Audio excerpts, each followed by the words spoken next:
The first time I died, it wasn't dramatic. No bright tunnel. No speeches from God. Just a sharp, ordinary pain, like a door slamming inside my chest, and then the world went quiet the way a house goes quiet after everyone leaves. I remember thinking something embarrassingly small as I fell. I forgot to take the trash out. That's the kind of life I lived. Always postponing the important things, always letting the small things pretend they mattered more because they were easier. When I opened my eyes, I expected a hospital ceiling. I expected sirens, or my wife's face, or at least the heavy fog of medication. Instead, I saw my old bedroom ceiling, the hairline crack above the closet that I used to trace with my eyes when I couldn't sleep. For a moment, I thought death was a memory. Or a dream. Or some kind of cruel comfort, my brain giving me the wallpaper of my 20s as a final joke. Then my phone buzzed on the nightstand. I picked it up with shaking hands and saw the date. 1 year earlier. Not 10. Not 20. Not the romantic, cinematic, back to high school fantasy. Just 1 year. Close enough to taste. Close enough to bleed. My first thought wasn't gratitude. It was panic. Because 1 year earlier wasn't a blank page. It was the beginning of the end. It was the year I destroyed my marriage without a single act of obvious betrayal. No affair. No screaming. No slammed doors. Just a slow, careful neglect. 1,000 choices to be elsewhere, to be distracted, to be right, to be busy. 1,000 tiny cruelties disguised as adulthood. I sat up so fast my vision warped, and I stared at my hands like they belonged to someone else, hands that hadn't yet learned what it felt like to hold a death certificate, to sign papers you don't understand because your brain is still screaming, to stand alone in a house that echoes your failures. My body was lighter. My back didn't ache the way it had in my late 30s. Even my breathing felt cleaner. I stumbled into the bathroom and looked in the mirror. There I was. Still me. Just, less worn. Behind my eyes, though, I felt the same heavy weight. The same shame. The same knowledge of what I would do wrong if I wasn't careful. And that's when I saw it. A key. It wasn't in my pocket. It wasn't on the sink. It was just, there, in the small dish where we used to toss loose change. Old brass. Scratched. A key I didn't recognize. I picked it up, and a cold sensation ran through my palm, not pain, not exactly, but awareness. Like the key was the only honest object in the room. Then I heard her. A soft sound in the hallway. Bare feet. My wife, back when she was still my wife, peeked into the doorway, hair messy, eyes half asleep. "Hey," she said, her voice warm and unguarded. "You're up early." Early. God. A year earlier, she still said, "Hey," like it meant I'm glad you exist. A year later, she would speak to me like she was reading a script she hated. I swallowed. My throat tightened so suddenly I almost coughed. "Yeah, I managed." Bad dream. She stepped closer, and I noticed the small details that I had ignored so easily the first time, the faint crease between her brows that came from carrying too much alone, the tiny scar on her chin from when she was 12, the way she held her arms like she was always bracing for something. Back then, I used to think she was just anxious. That she worried too much. That her feelings were storms I had to endure instead of weather I could learn. Now, standing in this borrowed morning, I realized something simple and humiliating: I didn't deserve her peace. And still, she offered it. "You okay?" she asked. I wanted to tell her everything. I wanted to say, "I died. I lost you. I wasted us. Please don't let me do it again." But how do you confess to a miracle without sounding insane? So I did what I always did, I chose the easier truth. "Yeah," I said. "I'm okay." She smiled, relieved. She came forward and kissed my cheek, quick and ordinary, and that tiny touch almost broke me. She started to turn away, and something in me panicked at the thought of letting her leave the doorway without doing something different. "Wait," I said.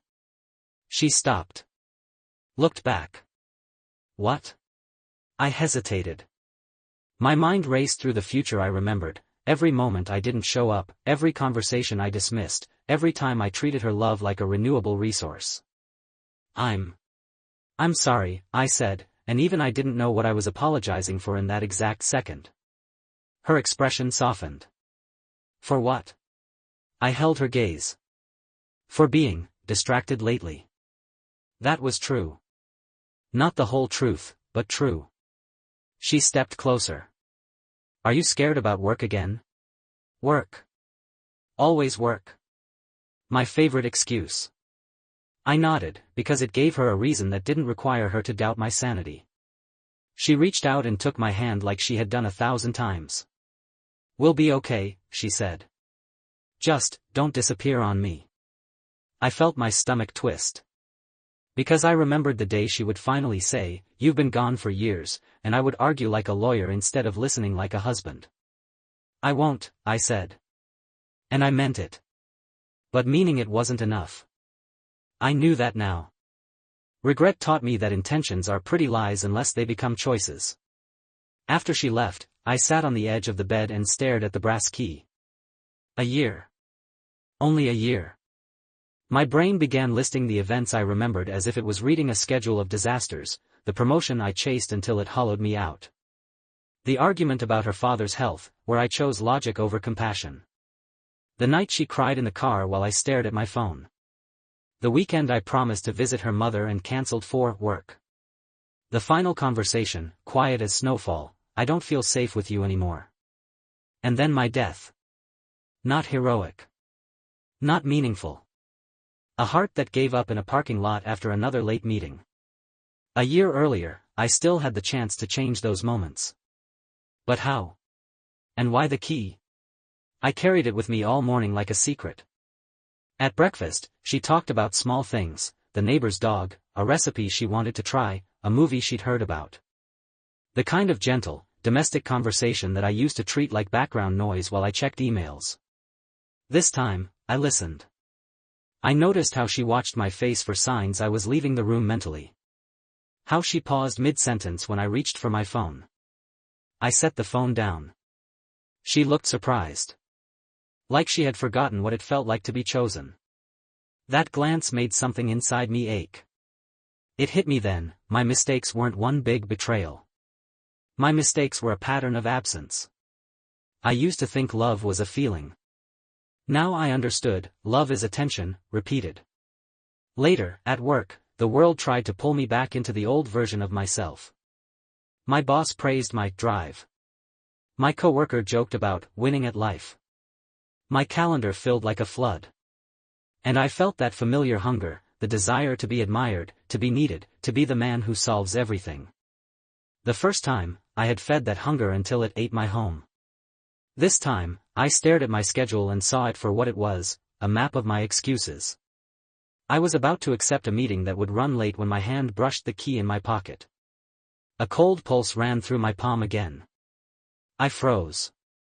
Then, like a whisper behind my thoughts, I felt a sentence form, not heard, not spoken, but known. 1 door. 3 locks. 1 year. My skin prickled. I looked around the office. Nothing changed. No angels. No thunder. Just me, sitting in fluorescent light, holding a piece of brass like it was a confession. I didn't understand it, but I understood the rule underneath it. This second chance had boundaries. It wasn't a free redo. It was a test. Or a punishment. Or both. When I got home that night, my wife was in the kitchen, music playing softly. She was cooking, humming, moving with the kind of casual comfort that only exists before a home becomes a battlefield. I watched her from the doorway, and I remembered how I used to walk past this exact scene without seeing it. I didn't want to lose it again. So I did something simple, and shockingly hard. I stepped in and helped. Not as a hero. Not as a grand gesture. Just as a man who lives here. She glanced at me, surprised again. You okay? I smiled, small and real. I'm trying to be. She didn't fully trust it yet. I could see that. Trust isn't a switch. It's a slow rebuilding of belief. That night, after dinner, she sat on the couch and leaned against me. I felt her body relax in a way I didn't remember feeling for a long time. She closed her eyes. "This is nice," she murmured. "It is," I said, and my throat tightened again. She fell asleep with her head on my shoulder. I stared at the dark television screen and watched our reflection faintly, two people who still had a chance to be us. I thought about the future I remembered. The emptiness. The papers. The silence. I promised myself I would do better. And then the key grew colder in my pocket, as if reminding me, promising is easy. Doors don't open for promises. 3 days into my second year, I made my first real mistake. Not the obvious kind. Not the kind you confess and repair in a single conversation. It was subtler. I thought I could manage my second chance the way I managed everything, like a project. I made lists. I set reminders, ask her about her day. Plan a date night. Don't check phone during dinner. And for a moment, it worked. The house felt warmer. My wife smiled more. The crease between her brows softened. I started to feel something dangerous. Pride. I caught myself thinking, look at me. I'm fixing it. I'm doing it right this time. And pride, I learned, is the prettiest mask for the same old selfishness. Because the first time, my biggest sin wasn't being busy. It was believing my life was more important than hers. The key stayed with me, heavy and cold when I slipped into old patterns. Sometimes, when I stood in front of a decision, it seemed to pulse like a warning. I began to notice the doors around me. Not literal doors. Moments. A colleague invited me out for drinks, networking, he called it. The first time, I had said yes, craving the feeling of belonging to something bigger than my marriage. That night, my wife ate dinner alone. This time, I said no. The key warmed slightly in my pocket, like approval. Another door, my wife's father called, asking for help with something small, an appointment, a form, a confusing letter. The first time, I had sighed, irritated, because it was inconvenient. This time, I took the phone and listened patiently. I offered to drive him. I watched my wife's eyes fill with grateful tears she tried to hide. And the key stayed quiet. But the third door was the one that mattered. It came in the form of a promotion. My boss called me into his office, grin wide, voice bright. "We're expanding," he said. "We need someone to lead the new team. It's you. You've earned it." The first time, I had felt like my blood turned to electricity. I had said yes without thinking, without asking what it would cost. The cost was my life. Not my job. My life. I felt my throat tighten again. The office smelled the same as it had in my memory: coffee, printer toner, ambition. My boss slid the papers toward me. More money. More responsibility. More visibility. This sets you up for the next step. I stared at the pen. My hand hovered. I felt the brass key in my pocket, cold as a warning. And inside my mind, another sentence formed: first lock. My stomach dropped. So this was it. One of the locks. One of the doors. If I chose wrong here, something would close that I wouldn't be able to reopen. My boss was watching me, expecting gratitude. I thought about my wife's face in the doorway that first morning. I thought about her whispered line, "Don't disappear on me." The promotion would require travel. Long hours. Late nights. Stress I would bring home like poison. But if I refused, I feared becoming someone small, someone who failed, someone who didn't provide. And there it was. The old hunger. To be admired. To be needed. To be the man who wins. I realized something that made me nauseous. Even in my second chance, I was tempted to make the same trade. Her for my ego. I picked up the pen. Then I put it down. My boss's smile faltered. "What's wrong?" I inhaled slowly. "I'm grateful," I said. "But I can't take it." Silence. His eyebrows rose. "You can't? This is a great opportunity." "I know. I tried to keep my voice steady. But it isn't the right one for me. He leaned back, confused, almost offended. Are you sick? I thought of my death. The parking lot. The forgotten trash. In a way, I said quietly. Yeah. He laughed a little, uncomfortable. Okay. Well, think about it. You have until Friday. I nodded and left his office with my legs shaking. In the hallway, I pulled the key from my pocket and stared at it. For the first time, it wasn't cold. It was warm. Not comforting, more like a scar that reminded you that you survived something. That night, I told my wife. We were washing dishes together, another small habit I was trying to rebuild. The sound of water filled the kitchen. The world felt domestic and fragile. I was offered the promotion, I said. She stiffened almost imperceptibly. Oh. That one syllable carried an entire history: late nights, cancelled plans, her eating alone. I turned it down, I added quickly. She froze, plate in hand. What? I turned it down, I repeated. Because I don't want to lose us. Her eyes searched my face like she was trying to catch the trick. You wanted that, she said softly. I wanted what I thought it meant, I said. But I'm tired of winning things that cost me everything else. Her hands shook a little as she set the plate down. Then, unexpectedly, she started to cry. Not sobbing. Not dramatic. Just silent tears running down her cheeks. I stepped toward her, but I stopped, unsure. The first time, I would have tried to fix her tears like a problem. This time, I let them exist. I'm sorry, she whispered. I didn't think you'd choose me. That sentence hit like a fist. Because she wasn't accusing me. She was confessing what my choices had taught her. I took her hands gently. I'm choosing you, I said. And I know I have to prove it. Not once. Every day. She nodded, still crying, and leaned into my chest. I held her and felt the weight of how close we had come to becoming strangers. That was the first lock. And it wasn't opened with love. It was opened with sacrifice. But second chances aren't only about what you refuse.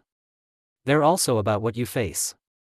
A week later, my wife's father got worse. It happened quickly: an ordinary complaint turned into tests, turned into a phone call that made the room feel smaller. I remembered this, too.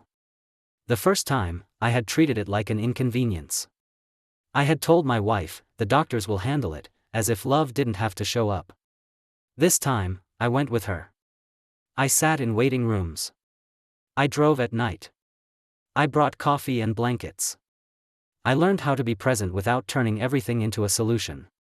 And I watched my wife change. She softened in some ways, but in others she became harder, like grief was sharpening her edges. She snapped sometimes. She forgot things. She stared into space. The first time, I had taken her pain personally. I had responded with distance. This time, I stayed. Not perfectly. Not like a saint. But I stayed. One night, after a long hospital day, we sat in the car outside our house. Neither of us moved. The engine ticked quietly. I'm scared, she said. I know, I whispered. She looked at me with raw eyes. What if he dies? I swallowed. In my memory, he had died. I had stood beside her at the funeral and felt like an outsider because I hadn't earned the right to be her comfort. This time, I reached across the console and took her hand. If he dies, I said carefully, we'll survive it. But you won't do it alone. Her lips trembled. You promise? I thought of the key. I thought of the warning: promises don't open doors. So I didn't promise. I'm here, I said. Right now. And tomorrow. And the day after. I'm here. She exhaled, and for the first time in a long time, I felt her truly believe me. The next morning, I found the second lock. It wasn't in a workplace. It wasn't in the hospital. It was in my own voicemail. A message from my mother, her voice tight and angry. I heard about your father-in-law, she said. And I just want to remind you that your father's anniversary is coming up, and you always forget. You always forget everything unless it benefits you. I stared at the screen, my chest tight. My father's anniversary. In my first life, I had forgotten it that year. My wife had reminded me gently, and I had snapped at her, embarrassed, turning my shame into anger. That fight had been one of the small cracks that grew into the final break. I hadn't thought about my father in months. Not because I didn't love him, but because I had buried grief under busyness. The voicemail felt like a door I didn't want to open. My mother and I had a complicated relationship. She loved through criticism, through guilt, through controlling the narrative. The first time, I had learned to protect myself by becoming cold. That coldness had leaked into my marriage. The key in my pocket turned icy. Second lock. I sat down at the kitchen table and stared at my hands. This lock wasn't about my wife. It was about the kind of man I was underneath my performance. Because if I couldn't face my own grief, I would always be someone who ran, from emotions, from responsibility, from intimacy. I called my mother back. When she answered, her voice was already sharp. "So you got my message?" "I did," I said. Silence, suspicious. "Well?" "I'm sorry," I said, and meant it. "You're right. I forget things that matter. And I've used being busy as an excuse." She huffed, caught off guard. "Finally." But I wasn't done. "And I need you to stop talking to me like I'm a disappointment you own," I added, voice steady. "If you want a relationship with me, we can have one. But it has to be different." There was a long pause. I could hear her breathing. "You think you can set rules?" she snapped. "I'm not setting rules," I said gently. "I'm setting boundaries. Because I'm tired of taking your pain and turning it into my personality." That sentence surprised even me. It was true, though. I had lived as a man shaped by guilt and fear, trying to outrun the feeling of not being enough. And when my wife had needed tenderness, I had offered her a man made of armor. My mother scoffed. "You've changed." "I'm trying," I said. She was quiet again. Then, more softly, she said, "Your father, he would have wanted you to remember him." My throat tightened. "I know." After the call, I sat in silence for a long time. The key in my pocket warmed. The second lock wasn't opened with a grand act. It was opened with honesty. And honesty hurt. That night, I told my wife about my father. About how I avoided grief. About how my mother's voice lived in my head like a judge. She listened, eyes soft, and then she did something that made me realize how starved we both were for real intimacy. She reached out and touched my face. "You don't have to be perfect to be loved," she whispered. I almost laughed, bitterly. I acted like I did. She shook her head. "You acted like you had to be impressive. That's different." I closed my eyes. In my first life, I had chased impressive until I died lonely in a parking lot. "I don't want to die like that," I confessed. She held me tighter. "Then don't live like that." I slept that night like a man who had been holding his breath for years. But the third lock was coming. And I could feel it in the way the world seemed to hold still before a storm. There's a moment right before your life changes when everything looks ordinary. The sky is the same. Your coffee tastes the same. People still complain about traffic. And yet, somewhere beneath the surface, the future is deciding what kind of person you are. I found the third lock in a place I didn't expect, a grocery store. I was standing in an aisle, holding a box of cereal my wife liked, when I saw him. A man about my age, arguing with a cashier. His voice was sharp, impatient. He was dressed well, expensive watch, the kind of confidence that comes from never being told no. The cashier, a young woman, looked overwhelmed, cheeks red, hands shaking as she tried to explain something about a coupon. Customers stared. Some rolled their eyes. No one moved. I recognized that man instantly. Not his face. His energy. Because I had been him in my first life, more times than I wanted to admit. Not with cashiers, maybe. But with my wife. With hospital staff. With strangers. I had believed my stress was an excuse to be cruel. I stood there, frozen, feeling the key in my pocket turn cold. Third lock. I didn't understand. What did this have to do with my second chance? My marriage? My death? Then the man snapped, loud enough that people flinched. "This is ridiculous," he barked. "Do your job." The cashier's eyes filled with tears. Something in my chest cracked open. It wasn't anger. It was recognition. I saw the ripple. I saw how one person's unprocessed pain becomes someone else's trauma. How cruelty spreads like a stain. I thought of my wife saying, "I don't feel safe with you anymore." Safety. Not romance. Not passion. Safety. I stepped forward. "Hey," I said to the man, calm but firm. "She's doing her job. You're just taking your day out on her." He turned toward me, eyes narrowing. "Excuse me?" The old me would have backed down. Would have avoided conflict. Would have told himself it wasn't his business. But the old me was dead. "It's not her fault," I said. "If you want to be angry at the system. Not at a person who's trying." The man scoffed. "Mind your own business." I felt the key in my pocket, icy and heavy, like a weight pulling me toward the right choice. "This is my business," I said quietly, "because this is what people become when no one ever tells them they're wrong."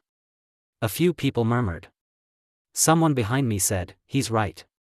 The cashier's breathing steadied slightly, like she had just remembered she was human. The man looked around and realized he wasn't the center of the room anymore. He muttered something under his breath, grabbed his bags, and left. The store exhaled. The cashier wiped her face quickly, embarrassed. "Thank you," she whispered. I nodded. "You didn't deserve that." As I walked out, my hands were shaking. Not from adrenaline. From a strange grief. Because I knew that third lock wasn't about being a hero in a grocery store. It was about choosing who I was when no one was watching. And suddenly, I understood the shape of my second chance. It wasn't just about saving my marriage. It was about becoming the kind of man who could be loved without harming the person who loved him. I went home and found my wife in the living room, flipping through old photos. I sat beside her, and she showed me one of us from years ago, laughing, young, unaware. "We look happy," she said softly. "We were," I said. She traced the edge of the photo with her finger. "Sometimes I miss them." I swallowed. "I do too." She looked at me. "Do you ever think people can really change?" A year earlier, I would have answered confidently. Would have offered some motivational speech. This time, I told the truth. "I think people can change," I said slowly. "But only if they stop protecting the version of themselves that did the damage." She stared at me, eyes searching. "I don't want you to be afraid of me," I added, voice quiet. "Not in the way you were becoming afraid." Her breath caught. She set the photo down. "I was," she admitted, barely audible. "Not afraid you'd hit me. Just afraid you'd erase me. That I'd disappear inside your life." I nodded, pain sharp behind my ribs. "I did erase you," I said. "In small ways. And I'm sorry." She blinked, tears rising again. "Why now? Why are you here?" I hesitated. How do you explain a miracle without making it about you? So I didn't mention death. I mentioned something truer. "Because I finally realized," I said, "that loving you isn't the feeling I have when you make my life easier. Loving you is the daily choice to treat your heart like it's real." Her tears fell. She leaned into me, and for a moment, everything felt like it could be okay. But second chances don't erase consequences. They ask you to face them. 2 months later, her father died. Even knowing it was coming didn't soften it. We got the call in the middle of the night. My wife made a sound I will never forget, like her body was trying to hold her soul in place. I held her as she shook. I drove her to the hospital. I watched her kiss his forehead, whispering words only she knows. And I stayed. Not as a solution. As a witness. At the funeral, my mother showed up and tried to control the scene with criticism and guilt. The first time, I would have let her. I would have stayed silent, choosing peace over protection. This time, I placed myself beside my wife like a wall. When my mother whispered something sharp about public behavior, I looked her in the eye and said, quietly, "Not today." My wife squeezed my hand, grateful. Afterward, at home, my wife sat on the floor of our bedroom, surrounded by boxes of her father's things. She held one of his shirts to her face like she could inhale him back into existence. "I don't know who I am without him," she sobbed. I sat beside her and said, "You don't have to know today." She looked at me with red eyes. "I'm so tired." "I know," I whispered. And then I did something I had failed to do in my first life. I let her grief be the center of the room. Not my discomfort. Not my schedule. Not my need to fix. Her grief. Weeks passed. Grief didn't disappear. It rearranged us. My wife moved more slowly. She laughed less. She stared at nothing sometimes, like her mind was visiting a place I couldn't follow. But she didn't do it alone. And slowly, something changed between us. Not back to the easy happiness of the photo. Something deeper. Something earned. One night, almost a year into my second chance, I found her in the kitchen again, the same warm lamp, the same quiet music. She turned toward me and said, "Do you remember the night you said you wouldn't disappear on me?" My chest tightened. "Yes." She nodded slowly. "You haven't." A simple sentence. But it landed like forgiveness. I reached into my pocket without thinking. The key. It had been there all year, a silent judge. I pulled it out and placed it on the table. She stared at it. "What is that?" I looked at the brass, scratched and ordinary, and I realized I didn't need to explain it literally. "It's a reminder," I said. "That there were doors I almost didn't open." She touched it lightly. "It looks old." "It is," I said. "Like me. Like us." She studied my face. "Are you okay?" I exhaled. "I'm scared," I admitted. "Of what?" I stared at the key and felt a strange certainty. That my year was ending. That my second chance wasn't permanent. That life doesn't give you unlimited rewinds. It gives you moments, and then it asks if you'll be awake enough to live them. "I'm scared I'll go back to who I was," I confessed. She reached across the table and took my hand. "Then don't," she said simply. "Not because you're afraid. Because you finally know what matters." I swallowed hard. "Do you think you can trust me?" She held my gaze, serious. "I think you're becoming someone I can trust," she said. "But you have to keep becoming. That's the deal. That's the deal. Not a romantic vow. Not a perfect ending. A daily becoming." That night, I fell asleep holding her hand. And I dreamed of the parking lot. The cold asphalt. The strange quiet. My last small thought about the trash. I woke with my heart pounding. Morning light filled the room. I was alive. But something was different. The crack in the ceiling was still there, but the air felt final. Like a page turning. I reached for my pocket. No key. I sat up fast and looked around the room, breath shallow. The dish by the sink was empty. The brass wasn't anywhere. My wife stirred beside me and opened her eyes. "Hey," she murmured, sleepy. "You're up early." The exact words from the first morning. I stared at her, terrified. Had it reset again?